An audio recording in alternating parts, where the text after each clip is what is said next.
안녕하세요. 저는 몇 개월 전 결혼식을 올린 조금 나이가 많은 여성입니다. 조금 나이가 많다고 하니 얼마나 먹었나 궁금하시죠? 약간 부끄럽지만 새 나이를 하고 있네요. 아, 몇 개월 전 올린 결혼식은 재혼이 아니라 초혼입니다. 그래서 좀 더 부끄럽기도 하고요. 어떻게 이 늦은 나이에 운명의 상대를 만나서 결혼하게 되었는지 궁금하시죠? 그 이야기를 풀어보려고 이렇게 사연을 쓰기 시작했습니다. 제 이야기가 재미가 있을지는 모르겠지만 그래도 재미나게 들어주셨으면 좋겠네요. 그럼 이야기를 시작해 보겠습니다.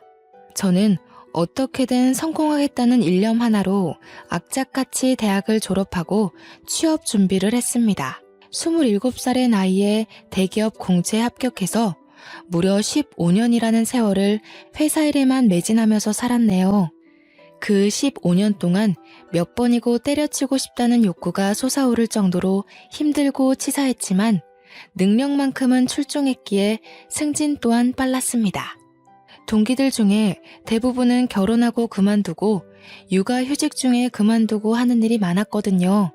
저는 결혼도 안 했고 당연히 육아휴직도 쓰질 않았으니 그만큼 빠르게 승진이 가능했죠. 거기다가 운도 좀 따랐던 것 같은 게 하는 프로젝트들마다 성과가 꽤 좋았습니다. 자연스럽게 차기 팀장 자리는 제 몫이 될 거다 할 정도로 회사에서 인정받고 있었고요. 그러다 결국 팀장 자리까지 제가 차지하게 되었습니다. 다른 팀들은 전부 남자 팀장인데 저희 팀만 딱 불구의 여자 팀장으로 인정을 받았어요.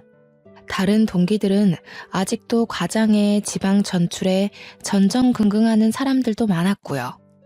능력을 인정받으니까 얼마나 회사 일이 재밌던지 팀장을 달고 난 이후부터는 눈뜰 사이도 없이 일에만 매달렸습니다. 휴가는 늘 항상 해외로 나가 즐기면서요.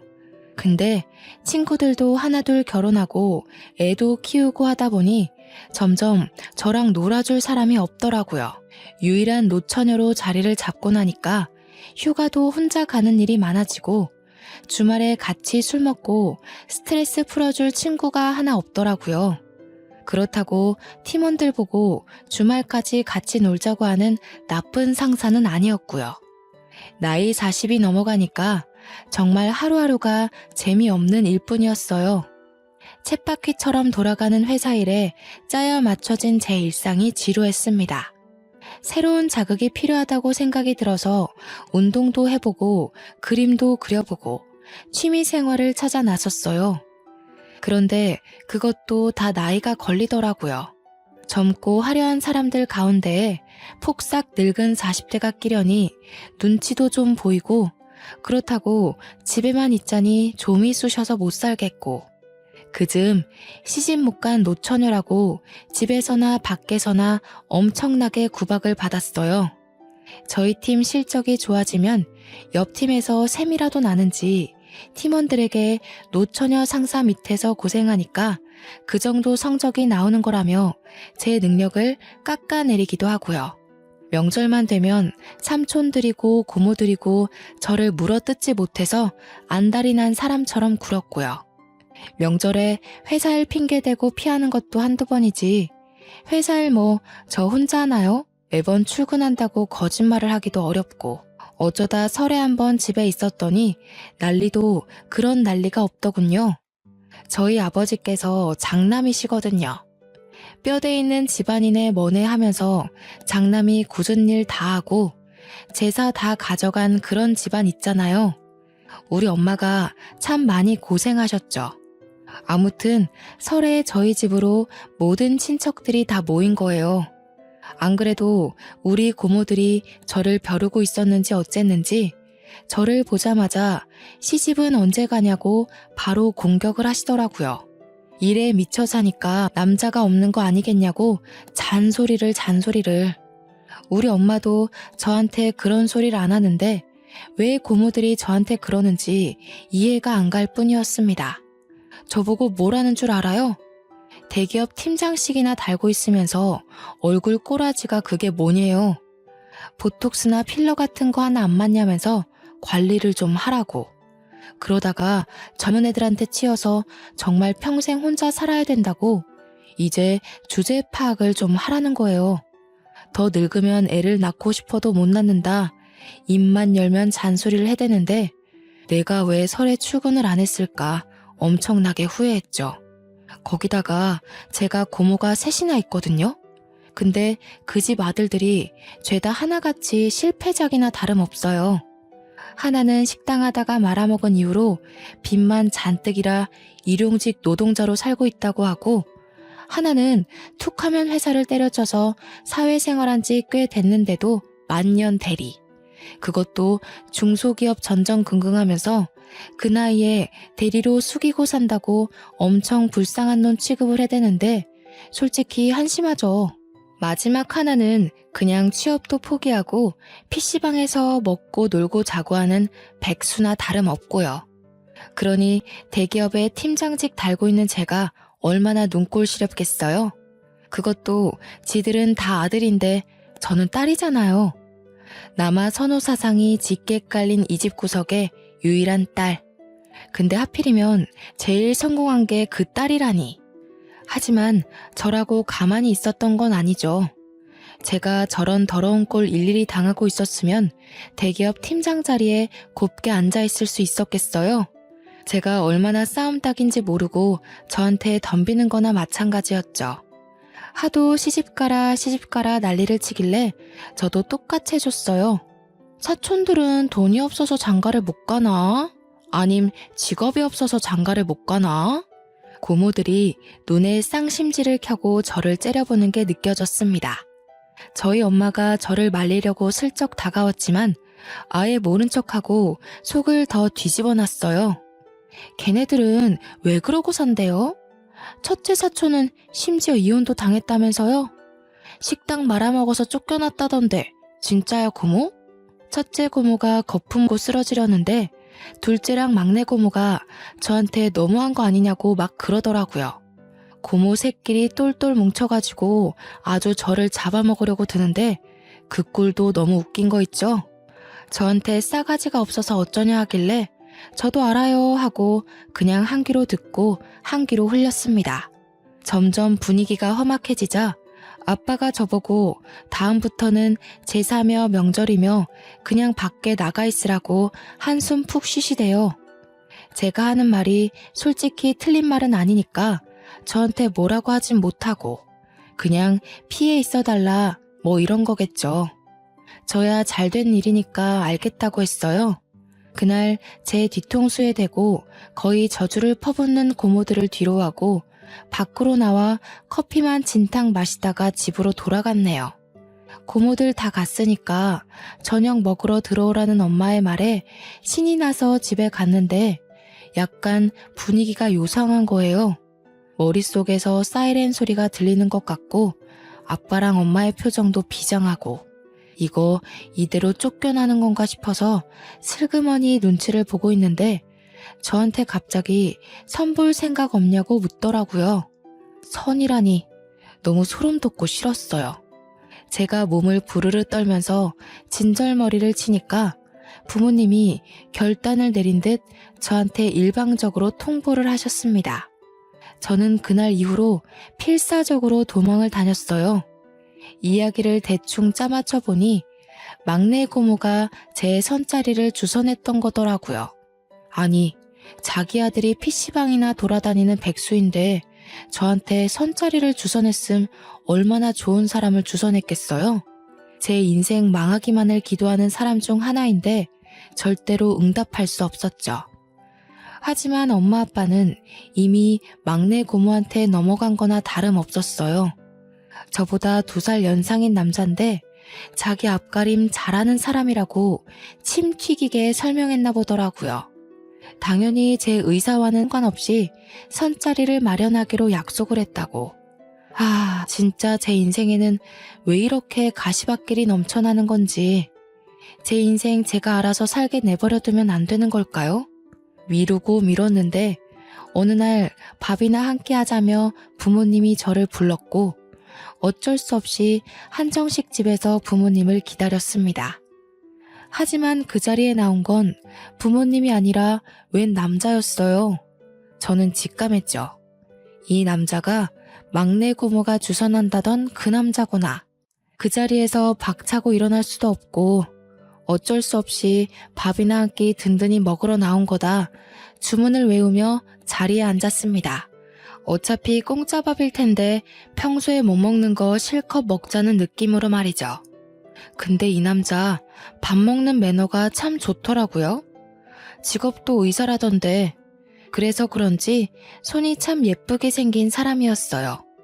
어디 의사인지 궁금해서 슬쩍 물어보니 성형외과 의사래요. 돈도 많이 벌 것 같고 원래 성형외과 의사들이 진짜 부자라면서요. 제가 농담으로 보톡스나 한번 공짜로 놔달라고 했어요. 우리 고모들이 그렇게 울부짖던 보톡스 필러 공짜로 맞을 수 있으면 한 번쯤 해보고 싶긴 했거든요. 근데 저한테 웃으면서 그럴 필요 없겠는데요? 하더라고요. 입에 발린 말도 할 줄 알고 자리가 생각 외로 화기애애했습니다. 요즘은 젓가락질 잘하는 사람 찾기가 힘든데 아주 정석으로 젓가락질을 하더라고요. 콩조림 하나 잡는데 삐끗하는 거 없이 아주 가지런히 잘 잡고요. 마음에 들긴 했는데 이대로 만나면 고모가 원하는 대로 해주는 것 같아서 대충 명함만 교환하고 나왔어요. 성형외과 원장이라고 써있긴 했는데 본인 이름 걸고 운영하는 건 아니고 페이닥터라고 하더라고요. 그렇게 배불리 먹고 집에 오니 피곤함이 막 몰려오대요. 그래서 아무 생각 없이 푹 잤습니다. 다음날 아침 출근길에 휴대폰을 보니 남자에게 연락이 와 있었어요. 모르는 번호였지만 직감했죠. 어제 선본 남자가 나한테 연락을 했구나 싶어서 전화를 했더니 이번 주에 바쁘냐고 밥 한 번 더 먹고 싶다고 했어요. 뭐 같이 밥 먹던 게 나쁘지 않았으니까 좋다고 했어요. 두 번째 만남도 꽤 괜찮았어요. 양식을 먹는데 스테이크 써는 소리도 요란스럽지 않고 대화도 아주 잘 이어가는데 이 남자는 왜 여태 결혼을 못한 거지? 하는 생각이 들었습니다. 뭐 저처럼 안 했다고 우길 수도 있지만 보통 성형외과 의사들은 빨리 결혼하지 않나? 하는 생각이 들었어요. 각설하고 그렇게 두어 번 더 만나고 밥이 아니라 영화를 보고 싶다고 해서 영화도 보고 주말에 근교 드라이브를 가자고 하길래 드라이브도 다녀오고 그러다 보니 자연스럽게 매주 데이트를 하게 되더라고요. 당연히 그 소식이 우리 고모 귀에 들어갔고 고모를 호들갑을 떨면서 우리 부모님한테 시집 보낼 수 있게 된 거 다 자기 덕이라고 으스댔대요. 틀린 말은 아니니까 그러려니 하고 넘어가긴 했는데 제가 별말 없으니까 진짜 결혼하는 거 맞냐고 갑자기 상견례를 하자는 거예요. 저는 아직 그럴 단계가 아니다 말했는데 남자 쪽 집안도 똑같은 생각이었는지 상견례 하자고 허구한 날 들들 볶는다더라고요. 부모님들의 뜻이 의기투합되었으니 당연히 머리채 잡혀 끌려가듯 상견례 자리가 마련되었습니다. 눈 뜨고 코 베인다고 그렇게 갑작스럽게 결혼식 날짜 잡고 회사에서도 드디어 노처녀 시집 가냐고 난리 나고 우리 막내 고모는 당연하다는 듯 저한테 명품 가방 카탈로그를 건네더라고요. 다 내가 주선한 자리인 거 알고 있지? 나한테 이거 800만 원짜리 명품 가방 하나 해주는 거 잊으면 안 된다. 우리 아빠도 못 해줄 거 뭐 있냐면서 저한테 카드 내놓으라고 하고 어쩔 수 있나요? 6개월 할부로 무려 800만 원짜리 숄더백을 선물로 대령할 수밖에 없었죠. 살면서 제 월급으로도 저렇게 비싼 거 사본 적이 없는 것 같은데 속이 쓰렸지만 감사한 마음으로 드렸습니다. 그만큼 예비 신랑과의 미래가 기대되기도 했고요. 아무튼 결혼 날짜 잡고 나니까 시모 될 사람이 자꾸 저보고 만나자고 하는 거예요. 이제 편의상 그냥 시모 하고 부를게요. 이 나이에 설마 시집살이를 시키려고 날 부르나 싶어서 긴가민가한 마음으로 만나긴 했는데 다리보다 더 기가 막힌 것이 있더라고요.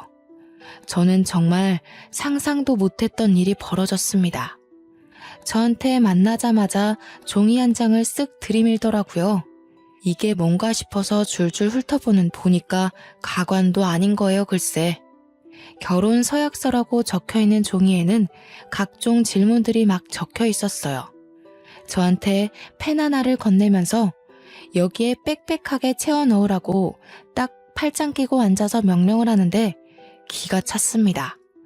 결혼 서약서라고 적힌 종이에는 제 연애사를 적어라, 첫 경험 나이가 몇 살인지 적어라, 가진 재산이 얼마인지 샅샅이 적어라, 결혼 후 내조 계획을 적어라, 그리고 마지막에는 시부모를 어떻게 공경하며 결혼 생활을 이어갈지 적어라, 시부의 노후를 어찌 책임질 건지 적어라. 이딴 게 쓰여 있었어요. 저는 너무 기가 막히고 코가 막혀서 시모한테 이게 뭐냐고 물어봤죠. 제 눈으로 읽고 있었지만 정말 현실감이 하나도 없더라고요. 그랬더니 시모가 한다는 소리가 일종의 보험 같은 거래요. 자기는 뱉은 말 무조건 지키는 사람을 좋아한다면서 저한테 약속을 받아내는 거라고, 이대로만 지키면 1등 며느리다 하시는데 도대체 경험 나이가 뭐가 중요하다고 그걸 적으라는 건지 수치심까지 들더라고요. 말도 안 되는 서약서다 싶어서 빤히 내려다보고만 있으니까 얼른 적지 뭐하냐고 닥달을 하더라고요. 이걸 정말 적어가면서까지 해야 되는 결혼인가 고민을 하고 있는데 저한테 한 장을 더 들이밀더라고요. 이것보다 더 기가 막힌 게 있으려나 싶어서 쓱 받았는데 진짜 대기업 갑질도 이렇게는 안 하겠다 싶었습니다. 나머지 한 장의 내용도 궁금하시죠? 그 한 장에는 빼곡하게 가짜는 소리들이 써져 있었어요. 첫째, 아침밥은 꼭 차려준다. 둘째, 우리 아들 셔츠는 출근 30분 전에 무조건 다려놓는다. 셋째, 우리 아들이 신을 양말을 색깔 맞춰서 트렌디하게 매일 아침 골라줘야 한다. 넷째, 의사니까 손 조심할 수 있도록 분리수거, 설거지, 청소 같은 일을 시키지 않는다. 다섯째, 남편 월급에서 생활비를 받아 쓰고 며느리 월급은 전부 남편에게 맡긴다. 여섯째, 시부모에게 몇백만 원의 용돈을 주기로 약속한다. 일곱째, 회사를 그만둘 시 시부모의 허락을 꼭 받아야만 한다. 이게 전부가 아니었지만 일단 기억나는 건 이 정도가 있었습니다. 세상에, 이런 걸 종이로 남겨서 며느리도 아니고 예비 며느리에게 전달하는 미친 시모가 또 있을까요? 저는 세상에 태어나서 이런 굴욕적인 일은 처음 당해보는 거였어요. 항상 똑부러지게 할 말 다 하고 살았던 저는 업무를 볼 때도 절대 지지 않고 할 말 다 하면서 쟁취하는 스타일이었거든요. 그런데 고작 예비 신랑의 엄마라는 이유로 저한테 이런 갑질 아닌 갑질을 하다니 속이 시커멓게 타는 기분이었습니다. 우리 부모님이라고 제가 이런 취급받으면서 결혼하길 원하실까요? 저는 아니라고 생각했거든요. 그래서 저는 그걸 시모가 보는 앞에서 북북 소리를 내며 찢어버렸습니다. 일부러 보란 듯이 천천히 한 장 한 장 찢어버렸어요. 그러자 저한테 막 이런 발칙한 것을 봤냐면서 소리를 꽥 지르는데 그때 알게 되었습니다. 왜 그 남자가 그런 멀쩡한 모습을 하고 있음에도 불구하고 42살까지 장가를 못 갔는지 알겠더라고요. 그래서 저는 바로 예비 신랑에게 전화를 걸어서 말을 했어요. 내가 지금 당신 어머니한테 어떤 취급을 받았는지 알아? 나한테 결혼 서약서니 결혼 후 지켜야 할 양식이니 하면서 말도 안 되는 종이를 들이미시더라. 어머님께서 이런 식으로 나오니 그간 당신과 결혼할 여자들이 도망가는 거야 당연한 거 아니겠어? 제가 코앞에서 전화 걸어 이러고 있으니 시모 얼굴이 시시각각 변하더라고요. 빨개졌다가 펄해졌다가 아주 무슨 마스크쇼를 보는 듯한 느낌이었습니다. 한참 말없이 듣고 있던 예비신랑이 저에게 지금 시모와 같이 있냐고 물어보길래 맞다고 했어요. 이런 식으로 굴면 나랑 헤어져도 다음 여자랑 결혼할 수 있을지 미지수네. 어떡할래? 지금이라도 가족이랑 인연 끊고 나랑 살래? 아니면 나랑 헤어질래? 제가 대놓고 고르라고 하니 시모가 기겁을 하면서 지금 무슨 소리를 하는 거냐고 막 따지고 들었어요. 우리 아들이 얼마나 효자인데 가족과 인연을 끊겠냐면서 저한테 생긴 것만큼 독하다고 막 욕짓거리를 뱉는 거예요. 저보고 당장 전화 끊으라고 하면서 2번 다신 우리 아들이랑 연락도 하지 말고 만나지도 말라고 하는데 시모의 그 자신만만한 얼굴과 태도도 꼴 보기 싫더라고요. 그런데 거기서 예비 신랑이 저한테 딱 잘라서 너랑 헤어질게 한 것도 아니고 잠깐 며칠만 생각할 시간을 달라고 했어요. 그 이야기가 휴대폰에서 흘러나오니까 시모의 얼굴이 창백해지면서 입을 떡 벌리는데 제가 이긴 것 같은 기분까지 들었습니다. 시모는 부들부들 떨면서 현실을 받아들일 수 없다는 입장이었어요. 저는 될 대로 되라는 식으로 대놓고 시모에게 이야기를 했습니다. 어차피 잘 되어도 시댁과 인연을 끊을 거니 만날 일 없고 안 되면 헤어지는 거니 더더욱 만날 일 없는 사람이니까요. 본인 아들이 소중하고 최고라고 생각하셨으면 다른 집 딸도 소중하고 최고라는 걸 알고 계셨어야죠. 언제까지 이런 얄팍한 수로 좌지우지하려고 하셨어요? 이제 선택은 그의 몫이니까 저는 더 이상 얼굴 마주하는 일 없었으면 좋겠습니다. 아니, 잠깐. 내가 경솔했어. 아무리 그래도 그렇지 어떻게 자식과 부모 간의 연을 끊으려고. 제가 선택했나요? 그이가 선택할 몫인걸요. 지긋지긋했을 수도 있죠. 저한테 이러지 마시고 아드님이랑 이야기를 나눠보세요. 저는 태연하게 그 자리를 박차고 나왔습니다. 정말 42살이나 먹고도 의사임에도 그것도 돈 잘 버는 성형외과를 하면서도 왜 장가를 못 간 건지 의문이었는데 속 시원히 알게 되었죠. 말 맞다나 시모의 저런 못된 농간질로 인해 장가 못한 거라면 적어도 이 사람에게 문제는 없다는 뜻 아니겠어요? 저도 어차피 결혼 같은 거 귀찮다고 생각했었던 사람이니까 이 사람이 가족을 선택해도 저한테 크게 충격이 올 것도 없었고요. 그냥 무작정 이 남자의 연락을 기다리게 되었습니다. 매일같이 결혼식 준비다 데이트다 꾸미고 나가던 딸이 집에서 내내 시간을 보내니까 부모님께서 안달이 나셨나 봐요. 저한테 넌지시 물어보시길래 이걸 말할까 말까 고민하다가 속 시원하게 털어놓았습니다. 그랬더니 우리 엄마 완전히 거품고 쓰러지시는 거 있죠? 세상에 노망난 게 틀림없다면서 어디 그런 걸 들이미냐고요. 고모들이 우리 집에 와서 난동 부릴 때마다 엄마가 맨날 시집살이 시키는 집엔 절대 시집 못 보낸다고 했었거든요.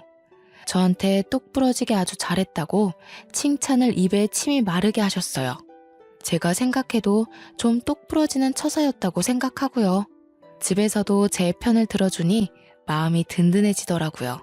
이제 남은 건 예비 신랑이 어떤 결정을 내리느냐 그거에 달린 거였죠. 저는 먼저 연락하지 않고 재촉하지 않고 끈질기게 기다리고 인내했습니다. 딱 5일 뒤에 저희 집으로 찾아왔더라고요. 부모님께서도 일단 찝찝하지만 안으로 들이라 하셔서 집에 들어와 허심탄회하게 이야기를 나눴습니다. 제가 그동안 생각이 많이 짧았습니다. 어머니께서 그런 작업을 뒤에서 하고 계신지도 모르고 헤어짐을 늘 받아들여야만 했어요. 이제는 그렇게 해선 안 된다는 생각이 들었습니다. 천륜을 끊어내는 못된 놈이라고 욕하셔도 제가 이 여자만큼은 놓치면 안 된다는 생각이 들었습니다. 인연 끊고 오겠습니다. 그러니 결혼 허락해 주셨으면 좋겠습니다. 감정이 격해지지도 않고 조근조근 자기 할 말 다 하는 이 남자를 어찌 사랑하지 않을 수 있을까 하는 생각이 들었습니다. 우리 부모님께서도 그 진심이 느껴지신 건지 예비 신랑에게 부모님의 몫까지 장인 장모가 채워주겠다고 약속을 하셨습니다. 예비 신랑은 며칠 밤을 잠 못 자고 고민했다고 했어요. 그래서인지 안색도 푸석하고 마음이 참 안타깝고 슬프더라고요.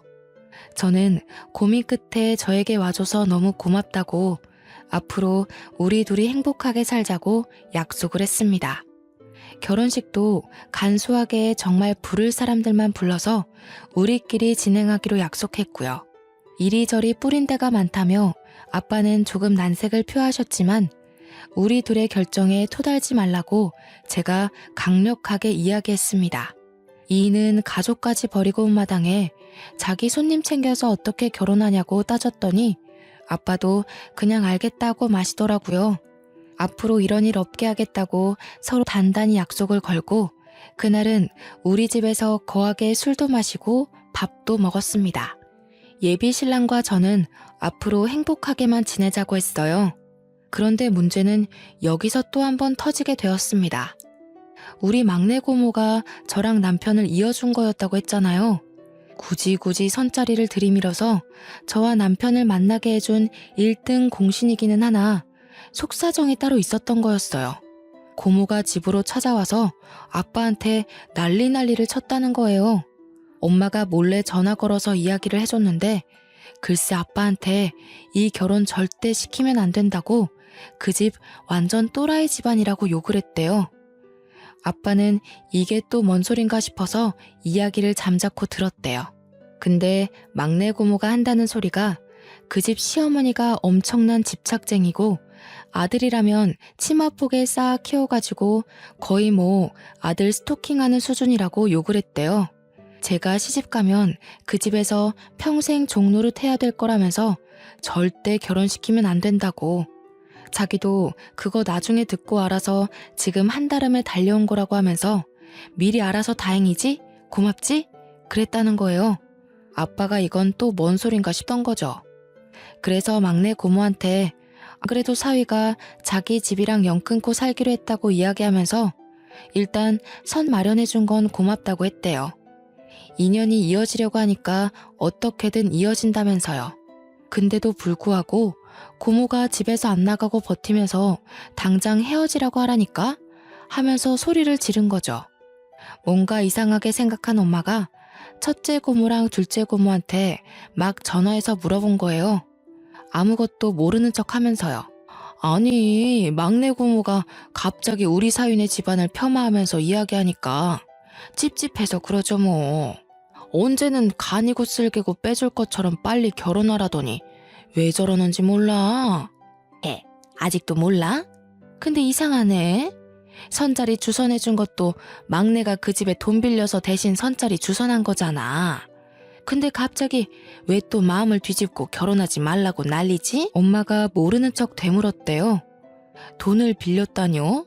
하니까 첫째 고모가 술술 불더라는 거죠. 알고 보니 시댁에 3천만 원을 빌린 게 있었대요, 막내 고모가.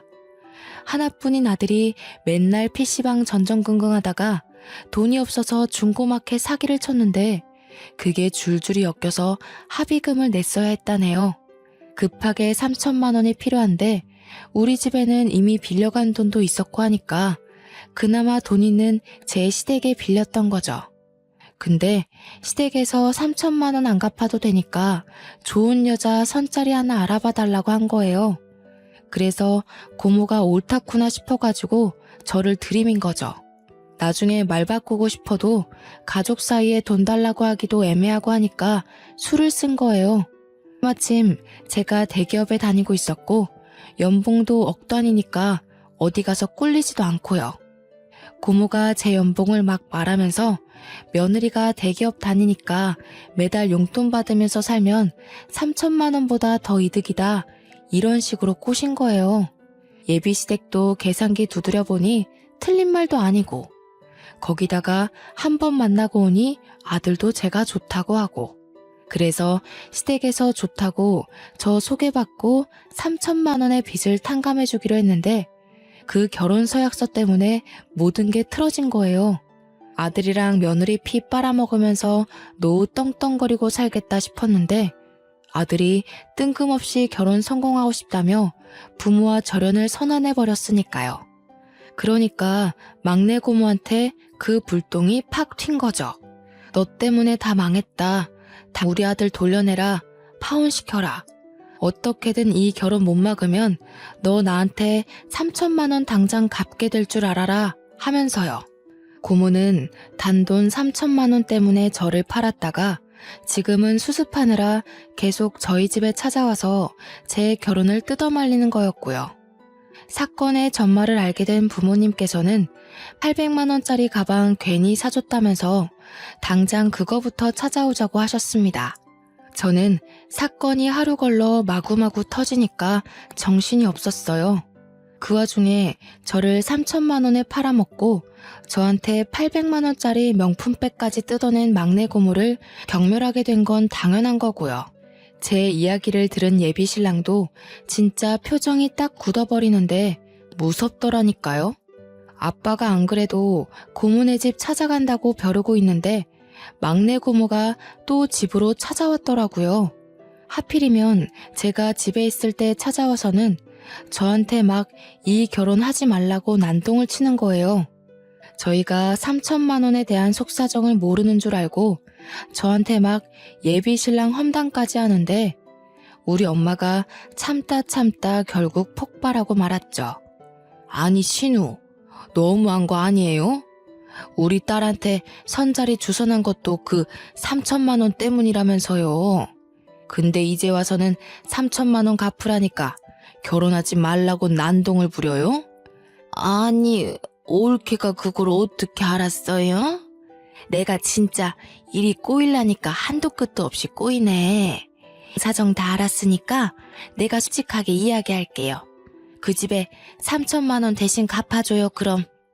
저는 완전히 벙쪘죠.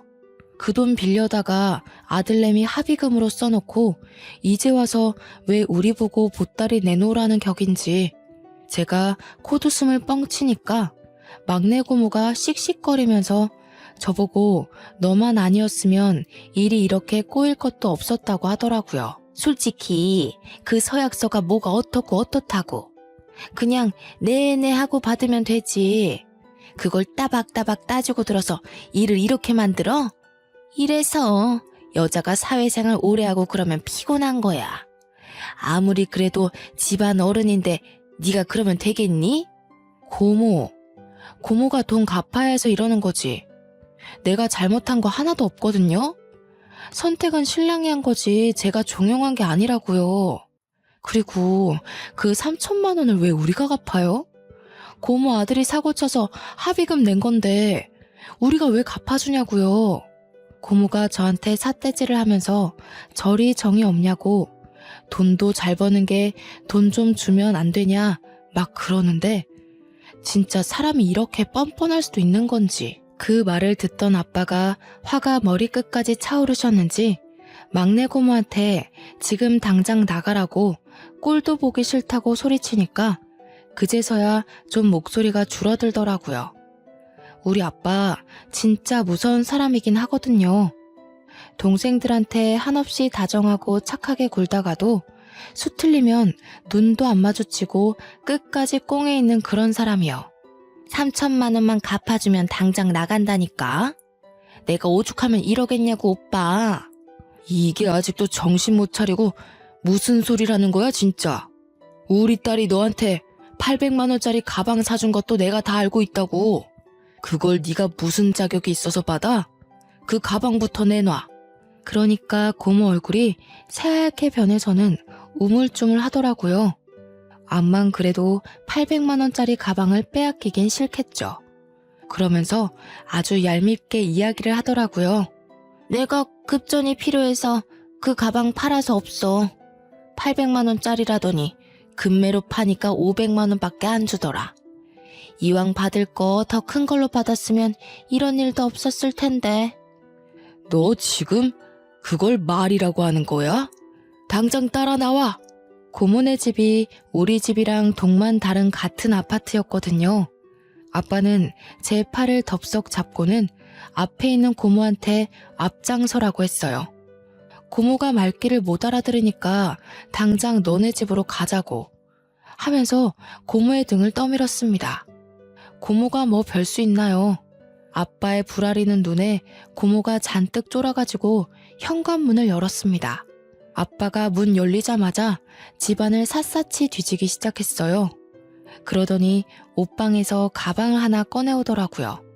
네, 바로 제가 사준 800만 원짜리 명품 가방이었습니다. 그 가방을 꺼내서 제게 딱 주시는데 고모가 막 절규를 하더라고요.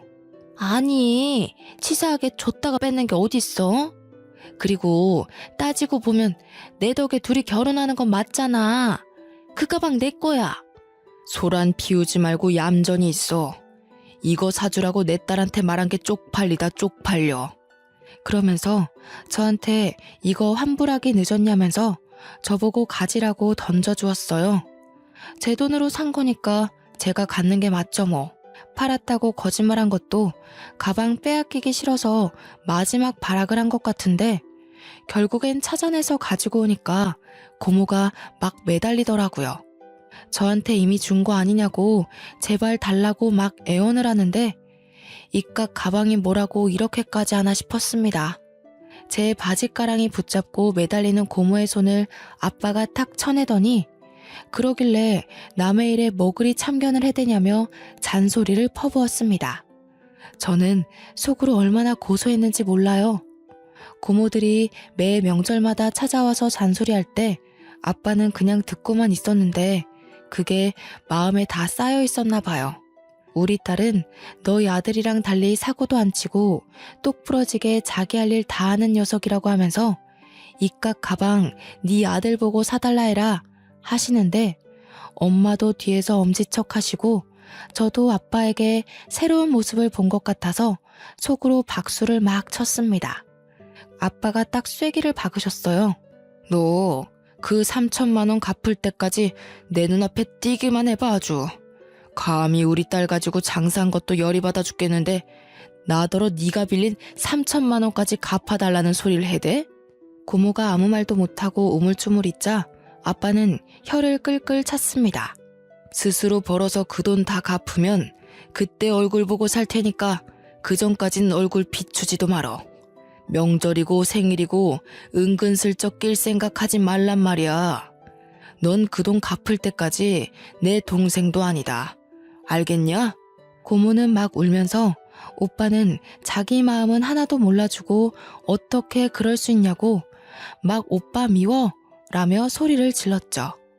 자다 깬 사촌동생이 나와서 이게 다 무슨 일이냐 하며 배를 벅벅 긁고 있는데 진짜 백수 한량 새끼 답이 없더라고요. 지네 엄마 울고불고 하는데도 뒤에서 하품이나 쩍쩍 하고 있고 아빠는 그런 사촌동생 보면서 정신 차리라고 한마디 하고 결국 막내 고모가 첫째, 둘째 고모한테 전화로 막 호소하기 시작했습니다. 그 이야기를 들은 고모들이 우리 엄마한테 쓴소리를 내뱉기 시작했죠. 이게 다 올케 딸내미 때문에 생긴 분란 아니냐고 어떻게 가족끼리 싸움이 나게 부추길 수 있냐고 투덜투덜 거렸다는데 옆에 듣던 아빠가 전화기를 뺏어받고는 첫째 고모, 둘째 고모한테도 욕을 했대요. 그딴 소리 할 거면 너네도 전화하지 말고 찾아도 오지 말라고요. 명절에 와서 일손 하나 도운 적이 없는 것들이 입만 살아서 사람 피곤하게 한다고요. 결국 예비 시댁에서도 저한테 잘못했다고 그런 서약서 따위 챙기지 않아도 되는 거라고 미안하다고 하는데 저는 무시했죠. 예비 신랑이 이미 절연하기로 마음먹은 상태인데 제가 이제 와서 용서하면 그 결심이 하찮게 되잖아요. 그래서 우리는 원래 예정했던 대로 정말 친한 친구들의 초대해야 될 몇 명만 불러서 제주도에서 스몰 웨딩을 했습니다. 시부모님 당연히 초대 안 했고요. 우리 부모님만 모셔서 가운데 혼주석 마련해서 했어요. 당연히 막내 고모도 참석 못했고 첫째 고모랑 둘째 고모는 눈치를 살살 보면서 오더라고요. 제가 의사한테 시집 간다는 소리를 들었는지 넌지시 병원은 어디니? 하면서 묻는데 그냥 대충 대답해 드렸어요. 나중에 그렇게 애타게 찾던 보톡스 한번 공짜로 놔드린다고 하니 좋아하시더라고요. 결혼하고 한 3개월 지나니까 은근슬쩍 고모들 통해서 막내 고모가 우리 신혼집 궁금해하시고 어떻게 사냐고 물어본다고 하더라고요. 첫째 고모가 우리 엄마 편에 찰싹 붙어선 걔는 아직도 정신 못 차리고 왜 그런다니 하길래 진이 빠진 저희 엄마는 그냥 그러게요 하면서 대꾸해주고 말았다고요. 아빠는 고모들한테 신신당부를 했네요. 절대 막내한테는 입 뻥끗도 하지 말라고 말이죠. 어디 사는지 아는 순간 너네부터 인연 끊길 줄 알아라 협박도 하시고요. 덕분에 저희는 아직도 시댁에 간섭 없이 잘 살고 있습니다. 어떻게든 기회 잡아서 저희와 다시 인연을 이어가고 싶어 하시는 것 같은데 떠난 버스는 돌아오지 않는 법이죠. 남편도 이번에 성형외과를 작게 개업했어요. 쌍꺼풀 수술에는 자신 있다던 남편 실력이 진짜 좋은지 혼자서 운영하는 성형외과인데도 예약이 계속 들어오네요. 벌써 남편과 행복하게 지낸 지 1년이 다 되어가요. 생각보다 시간이 정말 빠르더라고요. 깨를 볶다 보니 1년이란 시간이 지났고 저희는 슬슬 2세도 준비해 보려고 합니다. 물론 나이가 조금 있어서 난임 클리닉을 다녀야 할 것 같지만 그래도 충분히 가능성이 있다고 하니까 포기하면 안 되겠죠? 시험관 시술이 많이 아프다고 해서 걱정도 조금 들지만 용기를 가지고 시도해 보려고 합니다. 그때 제가 만약 서약서를 찢어버리지 않았다면 지금 같은 행복은 없었겠죠? 저를 믿고 저를 선택해준 남편에게 다시 한번 고마움을 느껴요. 헌신도 제 짝이 있다고. 제 짝은 지금 남편이 틀림없는 것 같습니다. 막내 고모의 주선 덕분에 얻은 짝꿍이지만 그 부분은 틀림없이 제가 고마워해야 하는 거 맞겠죠? 물론 지금 당장엔 고마움을 이야기할 마음은 없고요. 우리 막내 고모가 저한테 퍼부었던 잔소리를 생각하면 아직 좀 더 당해도 될 것 같습니다. 제가 속이 좁다고 느껴지실지 모르겠지만 근래에 얼마나 사이다를 먹은 것 같은 느낌인지 첫째 고모, 둘째 고모도 우리 엄마한테 설설 기는 걸 보면 아주 속이 시원해요. 여러분도 본인의 짝과 행복하신가요? 틀림없이 행복하실 거라고 생각할게요. 추운 날씨에 짝꿍 옆구리 꼭 붙잡고 행복한 하루를 보내시기 바라겠습니다. 연말인데 부부 동반으로 즐겁게 보내시고 솔로라면 빛이 나는 솔로 생활을 즐겨보세요. 제 이야기는 여기까지입니다. 들어주셔서 정말 감사합니다.